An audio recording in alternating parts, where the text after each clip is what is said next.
with coverage you can count on. This is Channel 3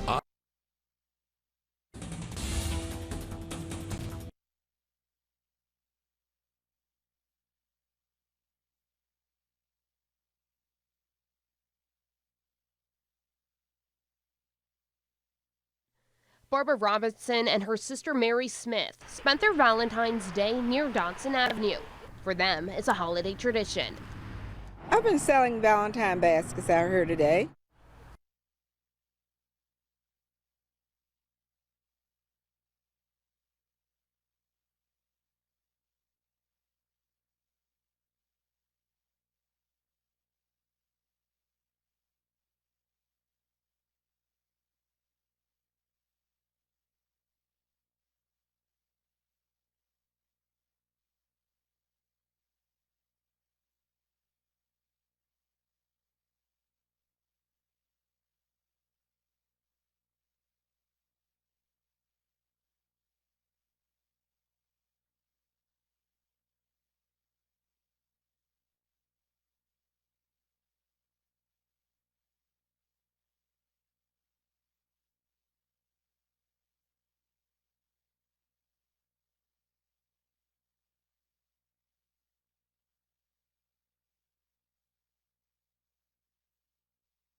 Hey, 1, 2.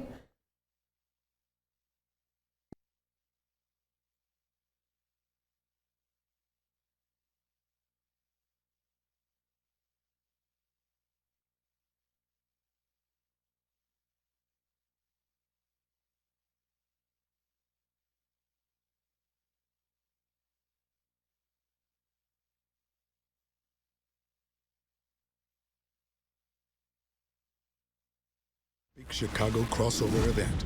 Fire, PD, Med, and introducing Chicago Justice. Chicago crossover event March 1st, and the Chicago Justice premiere Sunday, March 5th on NBC.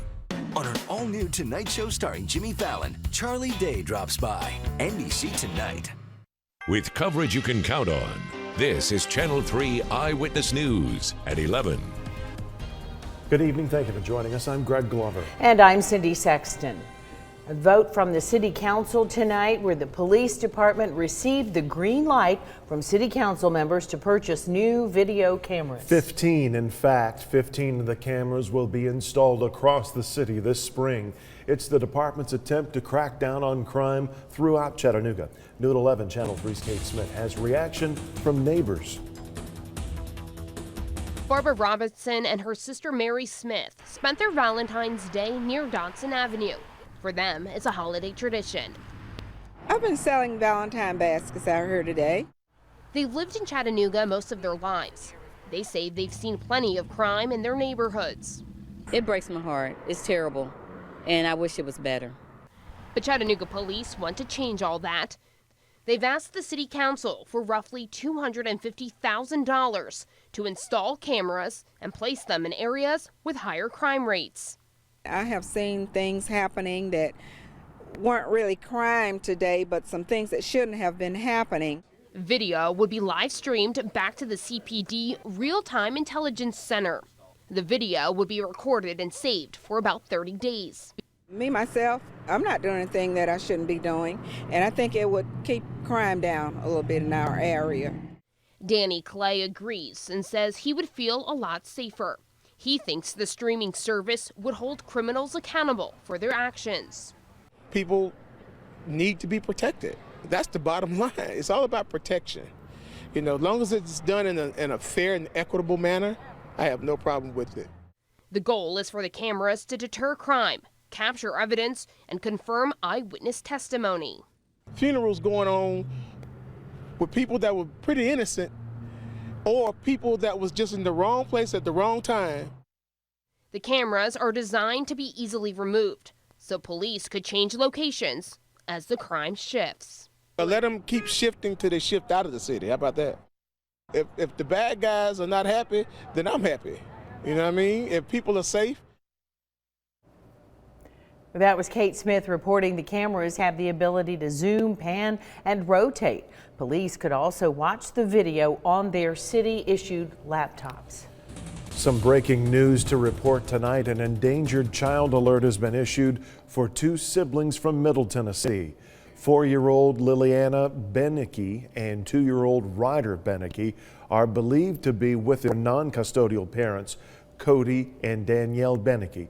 Officials say both parents have outstanding warrants and violent criminal histories. They may be traveling in a green Buick sedan or in a white van with South Carolina plates. They say they may be in the area of Mount Juliet or Hermitage tonight. The children are believed to be in danger.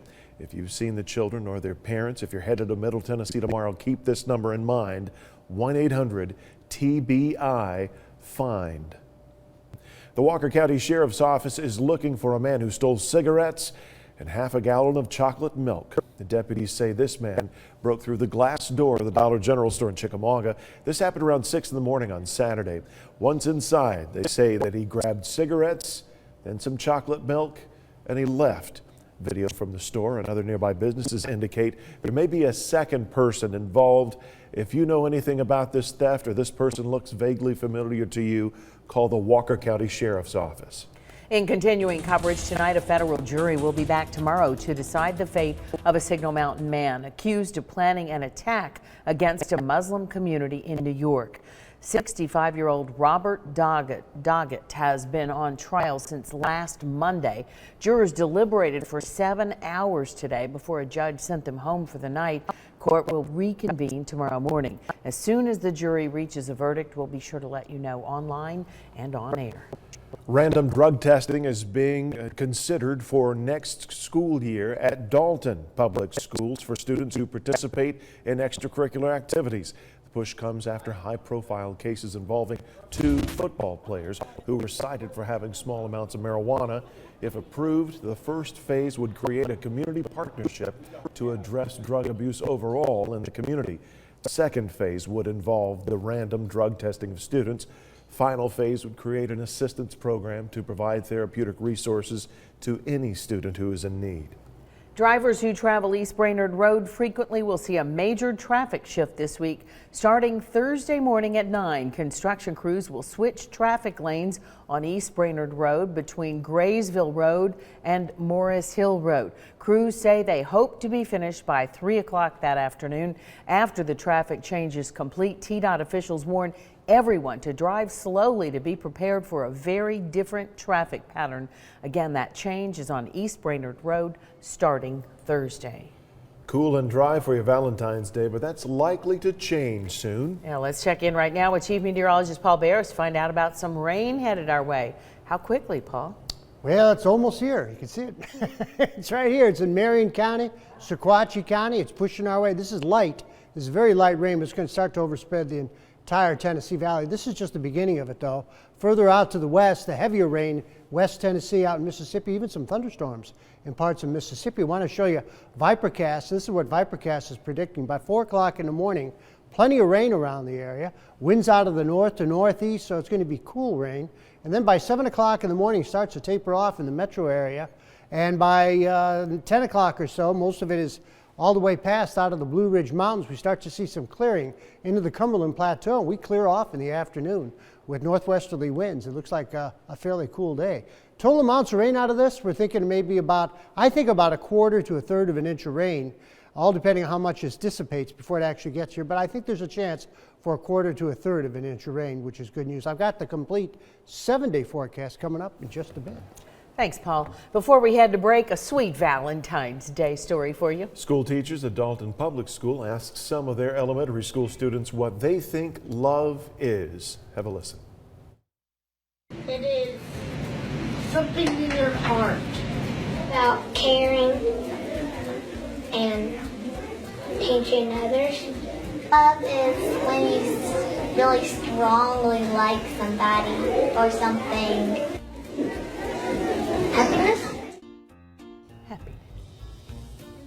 After the break at 11, some relief for nearly 200,000 California residents who had to leave their homes. They can go back. For now, we'll fill you in. Plus, what's more romantic than getting married on Valentine's Day? A lot of people in South Florida had that idea. 36 couples to be exact. More on this mass wedding ahead.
Nearly 200,000 California residents are allowed to return home.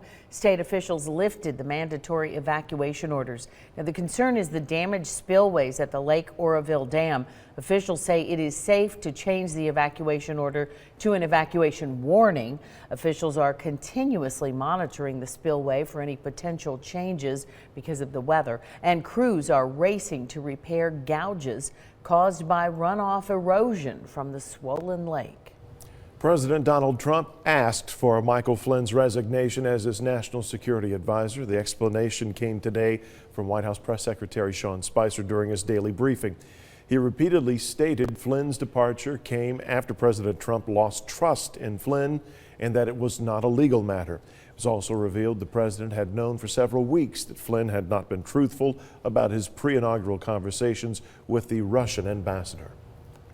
Student athletes from Duke, NC State, and Wake Forest teamed up to pen a letter to North Carolina state leaders to repeal House Bill 2. The president of UNC's Student Athlete Advisory Committee says student athletes may or may not agree with the so-called bathroom bill, but they got the economic consequences. A number of events have pulled out of the state as a result of HB 2, including the NCAA threatened to remove all championship events from North Carolina. I think that if anything is going to be able to change people's minds, it's this, because as I wrote in the letter, this is a matter of civic responsibility. This is a matter of survival. This is a matter of the heart and soul of North Carolina, and it's clear that at this point HB 2 is no longer a political issue. It's about pragmatism. Student athletes also started a petition on change.org. The petition already has more than 600 signatures. Coming up on Eyewitness News at 11. Every time I see a heart any day, I think of Melvin and the gift that Kevin gave, and it's just so special. A mother who lost her son as a result of drunk driving was able to give 4 people life with his organs. We hear from the mom and the man who now has her son's heart. Next.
with coverage you can count on. This is Channel 3 Eyewitness News at 11. Today has been a day to celebrate love, and for families affected by organ donation, it means learning to love in a new way. And Valentine's Day is also National Donor Day. Channel 3's Kelly McCarthy shows us how one heart has changed the lives of many. Valentine's Day takes on a new meaning for families of organ donation. As one local mother tells us, after her son was killed by a drunk driver, his heart went on to keep loving others. On a day where hearts and roses are on everyone's mind, it reminds Tiki Finlayson of her son Kevin. Every time I see a heart any day, I think of Melvin and the gift that Kevin gave, and it's just so special. Kevin Yates was killed by a drunk driver in 2011 when he was just 25 years old. Kevin once told his mother he thought organ donors were superheroes, so she made the choice for him. And Kevin went on to save 4 lives. His liver went to a 72-year-old man. His right kidney went to a 48-year-old. His left kidney and pancreas went to a 49-year-old woman. And Kevin's heart went to Melvin Ellis. We got to meet Melvin, his heart recipient, 11 months after Kevin died, and he let us have a stethoscope and listen to Kevin's heartbeat again, and I had never been more proud of Kevin than I was at that moment. We met Melvin in 2015, years after his transplant. He was healthy, happy, and grateful. I'm here. Look at me right now. I'm here because Kevin made the choice of becoming a donor. As Valentine's Day comes and goes, Kevin's heart keeps on beating, and his mother can continue to hear it. And there's really just not words to explain that feeling of hearing Kevin's heartbeat inside this man that otherwise would have died. If you have not yet signed up to become an organ donor, all you have to do is check yes on your driver's license or sign up online and choose which organs you'd like to donate. In the studio, Kelly McCarthy, Channel 3 Eyewitness News. There's medical news making headlines too. A group of scientists say they're in favor of human gene editing if it's used to combat severe and disabling inherited diseases. This is an idea that is surely controversial, but the National Academy of Sciences and the National Academy of Medicine now say it, quote, deserves serious consideration. The concern is that it could lead to so-called designer babies, of course. Scientists say the tool could be used on human eggs, sperm, and embryos to trim away parts of the genome implicated in inherited diseases like sickle cell. When an 87-year-old man bought a brand new car this week, he had no idea $250,000 worth of marijuana was inside the trunk. Authorities discovered 50 pounds of pot inside a 2017 Ford Fusion that had just been sold at a dealership in Rochester, Minnesota. The car was made and shipped from Mexico. Authorities say something must have gone wrong during the operation because they don't believe the dealership or the buyer was aware of the situation. Someone is, though, right? Yeah. This will be a Valentine's Day to remember for 36 couples in Florida. Not because they had anything to do with that Ford Taurus. No, it's because they all took the plunge and said their I do's in a shared wedding ceremony in West Palm Beach. They were dressed in their wedding finery, and they didn't seem to mind that they were sharing their special moment.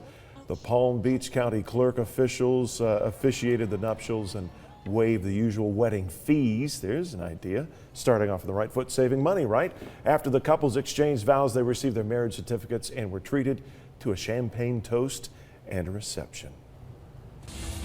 And had a lovely picture, a group picture. Paul Bear standing by. Hey, Paul. Well, if you forget your wedding anniversary today, yeah, you're in real big trouble. Really big trouble. All right, school day forecast for tomorrow. Most of the rain showers will be over. East of the city, there still could be some showers left over at 43 at 7 o'clock in the morning. But by 3, we're going to start to see breaks in the clouds. It should be about 50 degrees or so. Sprinkles starting to move across the area right now. Nothing really heavy. These are very, very light rain showers. But we pull back on the Viper, and you'll see the rain gets a lot heavier as you go further out towards the west. As we get towards Middle Tennessee and all the way into West Tennessee on your Jackson, some very heavy rain. As a matter of fact, some thunderstorms are starting to pop still just to the north of Jackson, Mississippi all the way down into the southern part of Mississippi.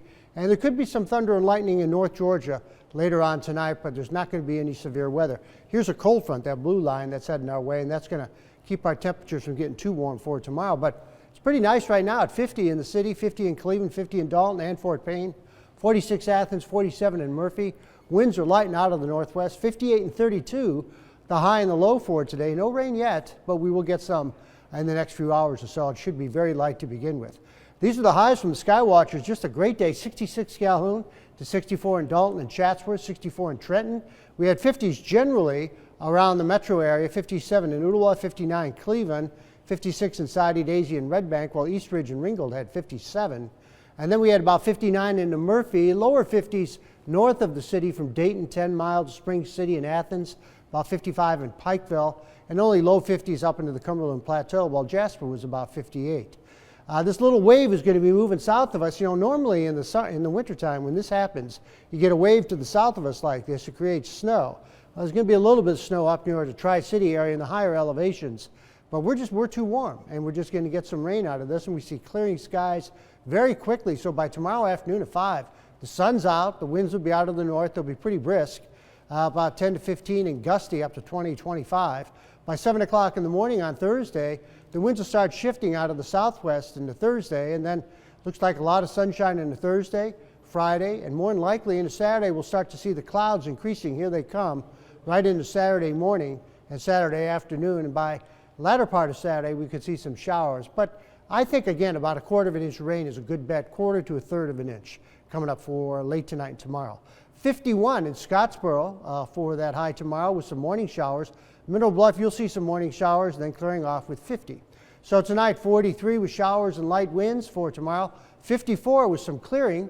It'll be breezy, though, and then tomorrow night, clear and cold, 31. 7-day forecast has Thursday sunny and 57. Friday, sunny and 64. That's pretty nice, especially for February. Saturday, some showers, a chance, but they'll be light, 61. Sunday looks great, 67. 70 on Monday, and maybe a shower or two, but still very warm next Tuesday. Wow. Very warm. We're on a roll, aren't we? Yes, we are. Thank you, Paul. In sports, coming up next, the Vols were served a cold dish of revenge in Lexington. Plus, the Mocs are trying to take a page out of Kentucky's book, The Common Link, next in sports with Paul Shaheen.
Even in their prime under Bruce Pearl, the Tennessee Vols failed to sweep the regular season series with Kentucky.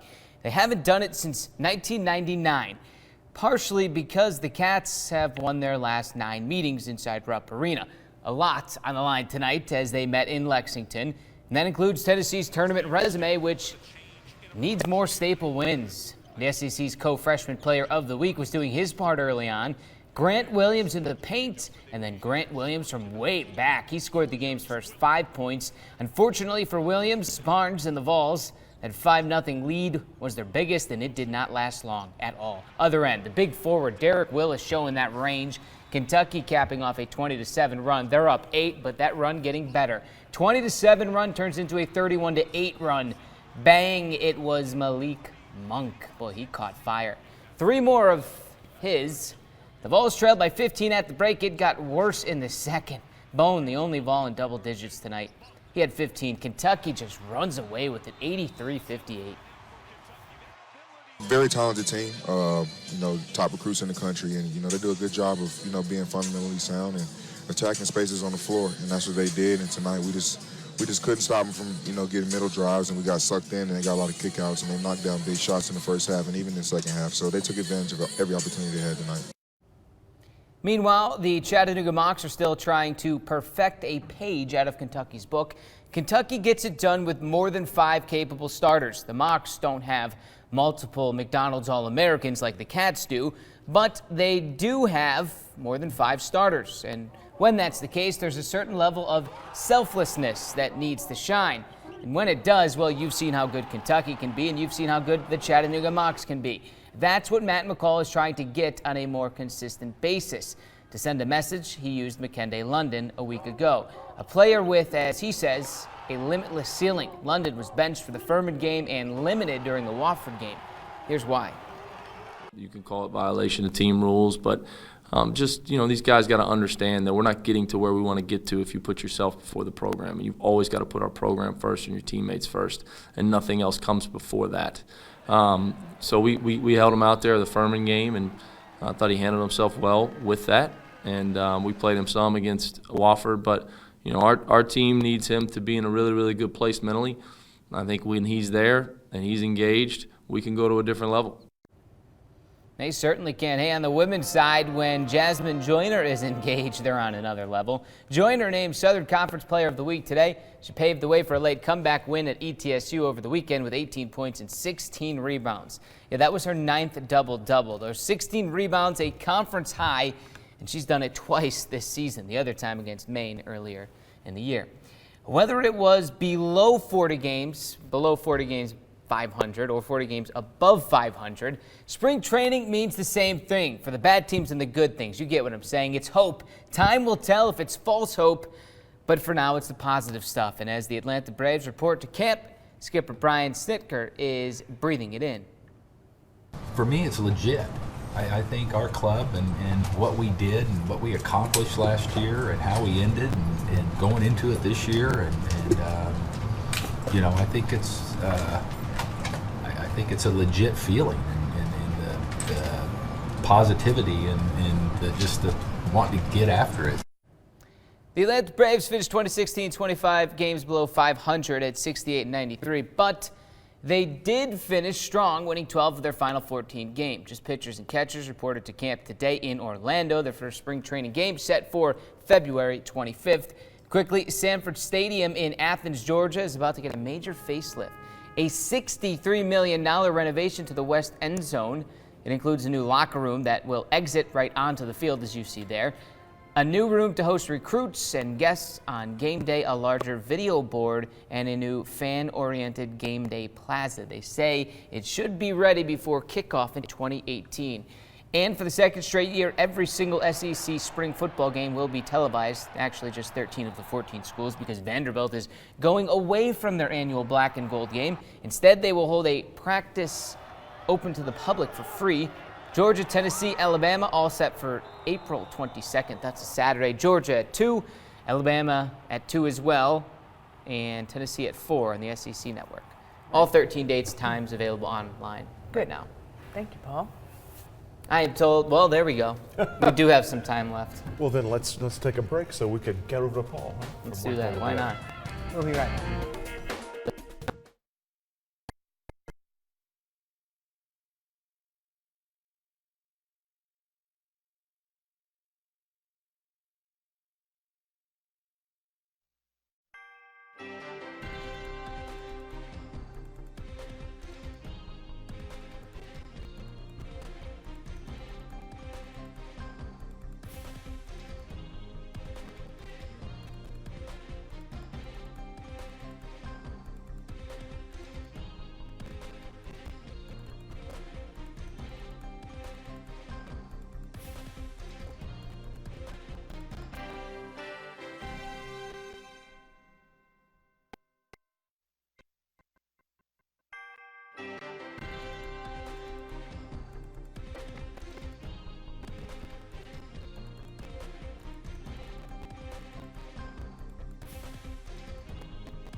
By 8 o'clock tomorrow, most of the showers will be over with, and we should have about 43 in the city, mostly cloudy and breezy throughout the day.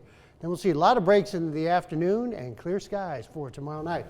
Channel 3 Storm Alert 7-day forecast says 54 tomorrow, 57 Thursday, and 64 Friday. Yay. Oh, thank you. It feels like spring in the winter here. Well, in the southern hemisphere, it's summer, and it feels like summer. So much so an Australian police officer fried an egg on his vehicle during the heat wave in Queensland state, and the video has gone viral. Yeah, it was posted to the police department's Facebook page and has garnered more than 3 million views in 5 days. The meteorology department reports the high temperature there has not dipped below 105 degrees in 3 weeks. Woo. That is engine, hood, skillet, all getting hot enough to fry that egg. Imagine having a black top. Yeah, instead of a white top. even hotter. Melting. See you tomorrow. Queensland is in the tropics.